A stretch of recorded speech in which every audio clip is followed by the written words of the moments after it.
Daming ibon ah. Ito mamaya kunang ko to ng video. Magandang spot na yan oh. May nadaanan akong river outlet banda rito. Mamaya makikita ko yan pag ginamit ko si Flip.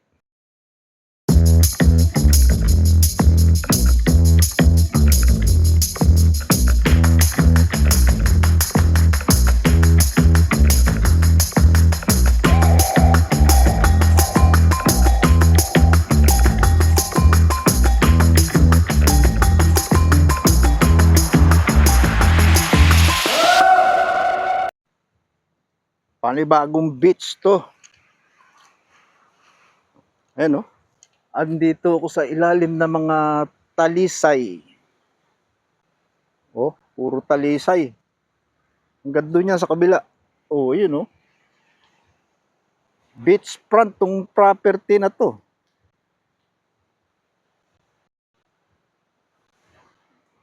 Tignan natin. Oh, maganda eh.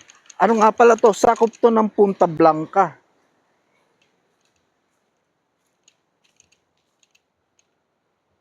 Ganda na tong lugar na to. Oh. Daming ibon ah. Eto, may padating na mangingisda. Ano kaya huli nila? Maraming bangka dito, oh, mangingisda. Sila may-ari nito mga motor. Ayan, yung motor dyan. Oh. Buti pa yung beach dito. Oh. Medyo malinis. Ang basura niya, puro naman organic. Pero nandito oh, sa loob. Wala mismo dito sa may dagat. Maganda siguro dito pag sunset. Etong may structure dito, ewan anong kwento niyang structure na yan. Siguro dati yan, mayroong bahay siguro o baka parang malaking balcony. Tapos yung natural na stone niya, ayun yung adobe, unti-unti nalulusaw. Ngayon, parang wala na nga halos eh. Tingnan. Wala na. Tapos alam ko banda rito, mayroong parang swimming pool yan eh. Napakita ko sa inyo yung itsura dito, yung bakantin. Flat yung area, magandang tayuan ng bahay. Kasi beach front, gawin mong beach resort tong lugar na to. Ayan o, tignan niyo. Malaki tong area, pero ewan ko lang kung isa lang ang may-ari nito.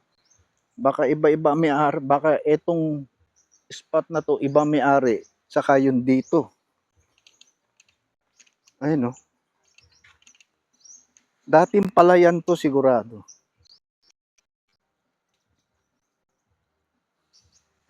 Ganda oh. Kabila ng highway. Tapos ito na yung Libuton Peak, yung Libuton Mountain, ayan oh. Tapos sa kabila ng highway, palayan din yan. Yan yung nakukunan ko sa video ko, mga una kong video na rice field dito sa Punta Blanca. Diyan yung dapat yung unang punta ko dito noon na magpalipad sa ako ng drone. Nakaset na si Flip, ready na ako. Biglang may lumitaw ng mga ibon dito, yung puti, malalaki, yung tagak. Tsaka yung parang uwak ata yung nakita ko. Hindi ko tinuloy. Nagdalawang isip ko, kinabahan ako, baka magka-problema ako kay Flip. Kaya hindi ako tumuloy. Ganda tong spot na to, flat yung lupa. Kaya kung gawin mong mabili mo to, gawin mong resort, maganda to. Kasi malapad yung beach front niya. Oh. Ganda. Tabi ka lang ng highway. Malapit lang to sa poblasyon. Magmula rito siguro sa poblasyon, mga ano lang yan. 2 kilometers. Nasa poblasyon ka na. Na pinakasentro. Daming delivery. Saan kayo galing to mga to? Set up muna natin si Flip.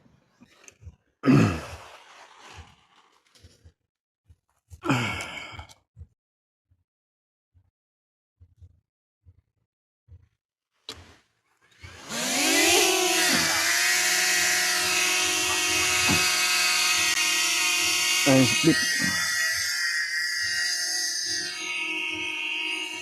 Pakita ka ng flip. Yan.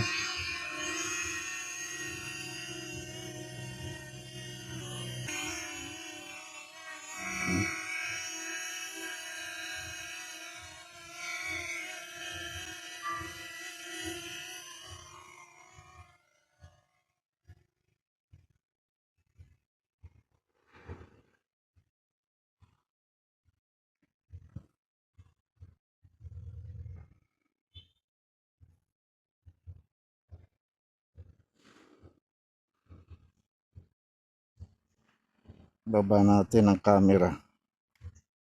Pupuntahan ko muna tong dulo na to. Tignan natin kung ano meron. Taas muna. Masyadong mababa. Sabi nga nila ng mga veteran na nagdo-drone, huwag mo masyadong ibaba ang drone mo sa tubig.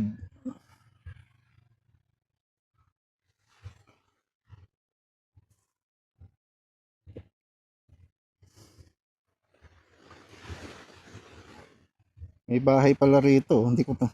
Dito sa pwesto ko, hindi ko nakikita to. Ayan, puti. Parang nasira na siya ng kwan. Oh, nagiba na. Dahil yung kinatatayuan niyang lupa, ano, bumagsak na. Wala na. Kasi tabing-tabing dagat eh. Yan ang problema pag masyado kang tabing dagat.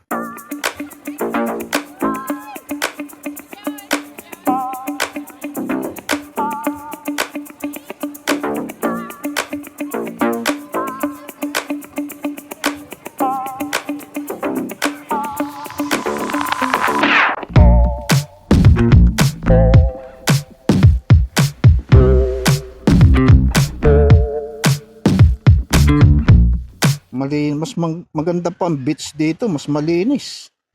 Nasa poblasyon, ang dumi. Ang daming basura. Puntahan ko yung may river outlet dito eh. Nadaanan ko. Nasa highway ako, nadaanan ko eh. May mga bahay din dito.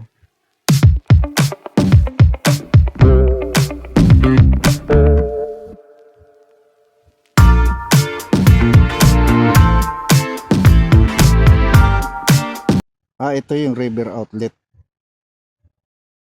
Ba't ako bumaba? Taas natin. Masyado siya mababa. Ito yung river outlet. Malamang. May tubig eh. Yan. Yan ang river outlet. Taas natin. Pero hindi makalabas ang tubig dahil naharangan ng buhangin. No? Naharangan siya ng buhangin.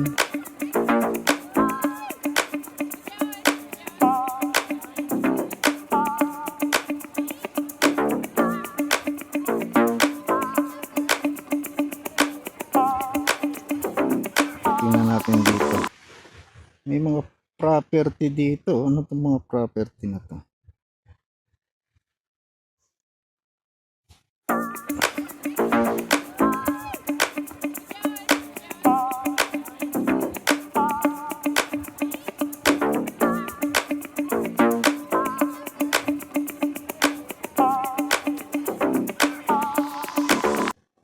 Meron siyang sariling parang wall o retaining wall pero nasira na dahil kahampas ng alon. Sayang. Dapat yan i-repair niya kasi kung di niya iyan ma-repair, yung bakod niya susunod na magkukulaps dyan.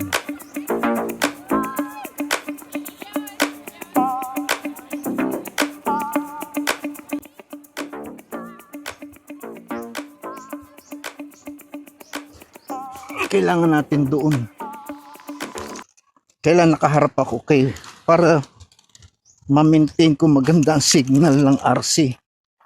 Dahil pag di mo na-maintain na magandang signal ng RC, baka magka-problema ka.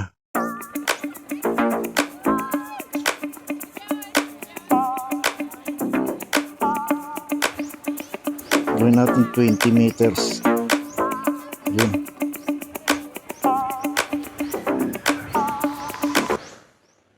Ito na pala yung ano, yung ano ba to? Yung bus terminal.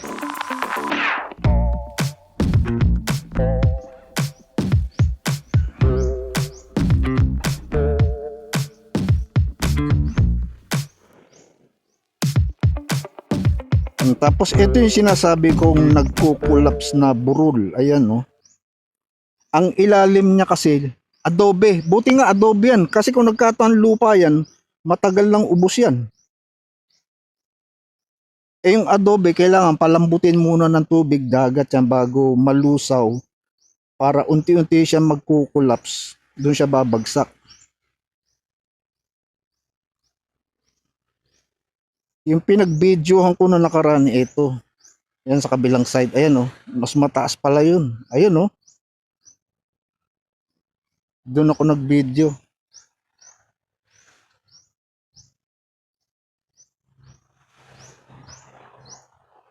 At low tide ngayon nga pala.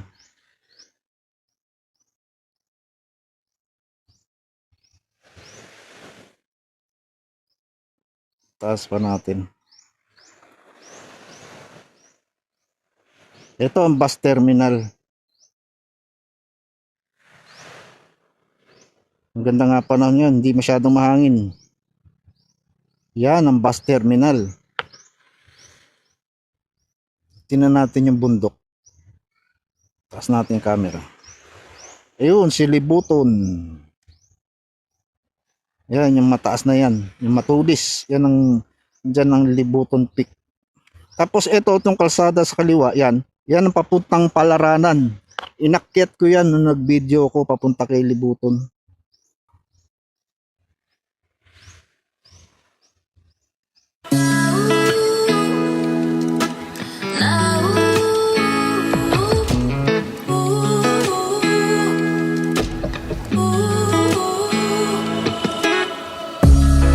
Taas natin camera.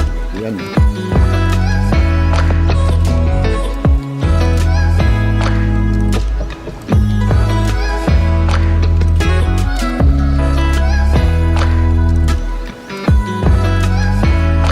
Baba. Tumaas ako nung tumaas 52 na yan. Gawin natin 40. Masyado mataas kanina eh.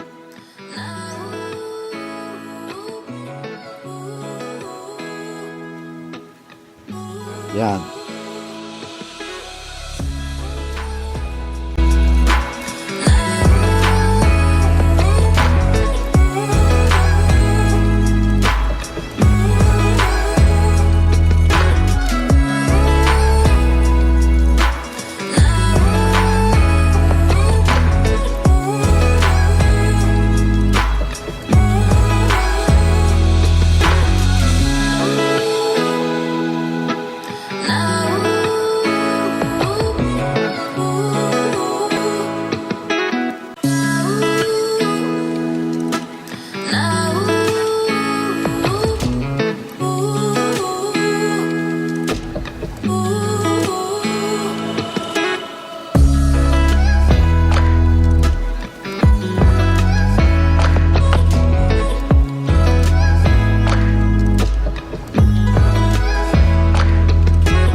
Ito yung gusto kong punan.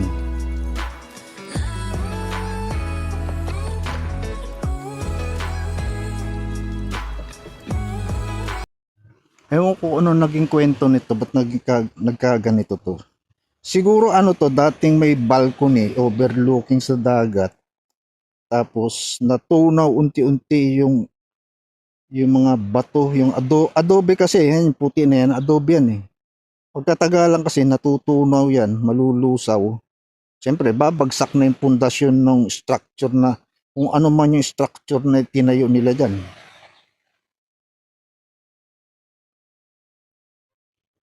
Alam ko sa loob nito merong swimming pool.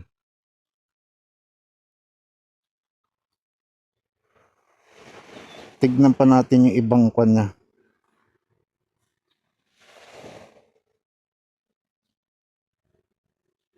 Puro ano pala to, puro adobe. Oh, hanggang dun. Malayo pa oh. Puro siya adobe.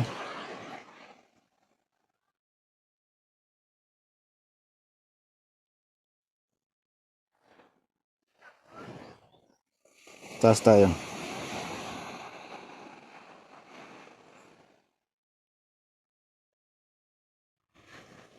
Etong lupa dito flat din no.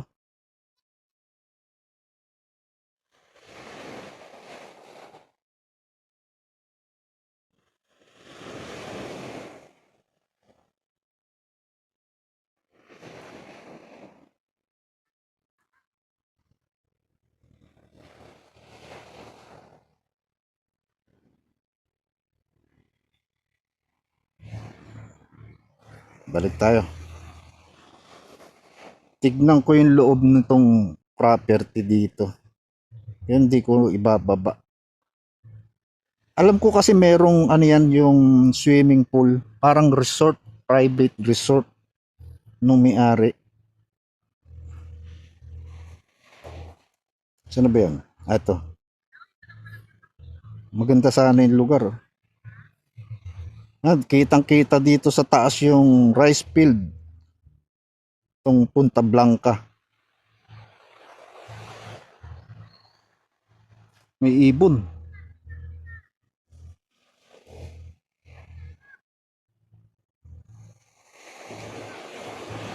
Lapitan natin dito. Alam ko meron tong swimming pool.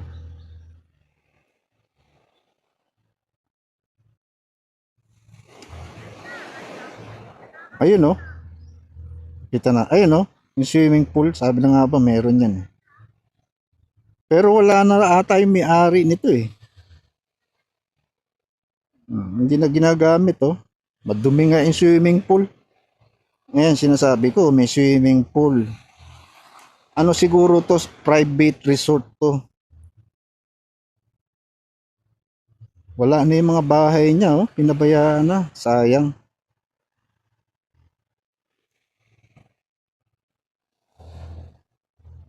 Tapos ang view dito, ayan. Oh. Ayan yung palayan ng Punta Blanca.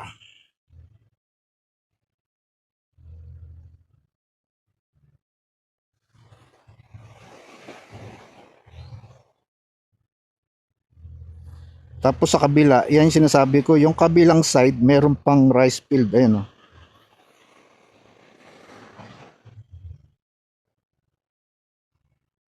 Hindi pa tayong magandang pwesto.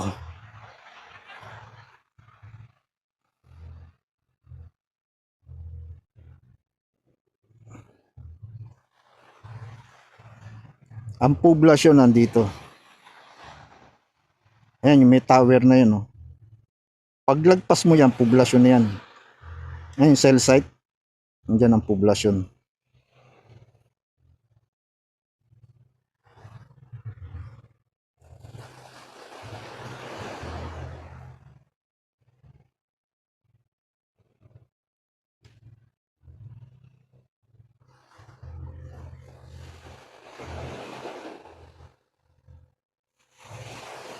May naririnig ako motorboat ah. Tingnan natin yung motorboat.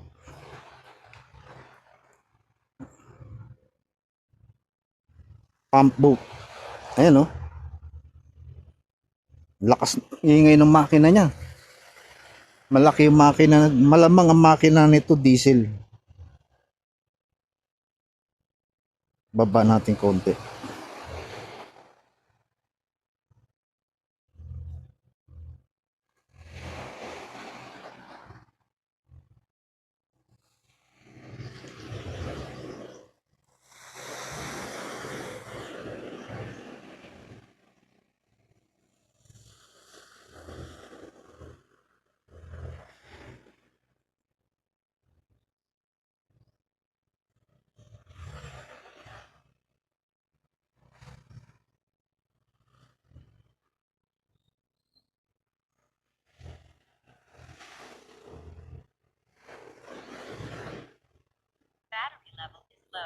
Ayun na.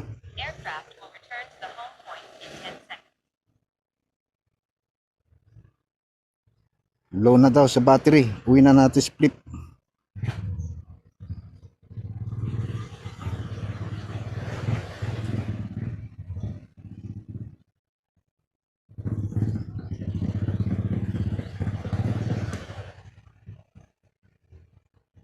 Uwi na flip. Low battery. Return to home promptly. Hindi ko pa nakikita si flip. Mababa lang naman siya eh.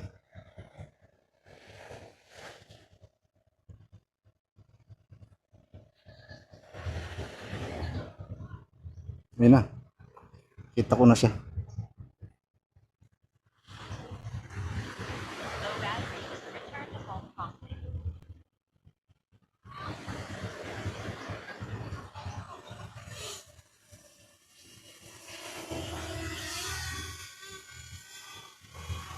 Hello flip. Aircraft will return to the home point in 10 seconds.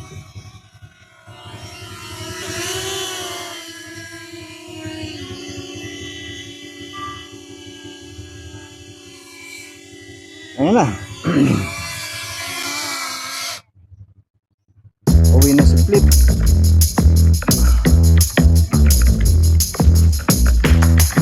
Safe landing. Manual RTH lang tayo. At hindi ko siya pwedeng i-auto RTH kasi andito ako sa ilalim ng mga puno. Babangga siya. Naarawan na tong pwesto ko.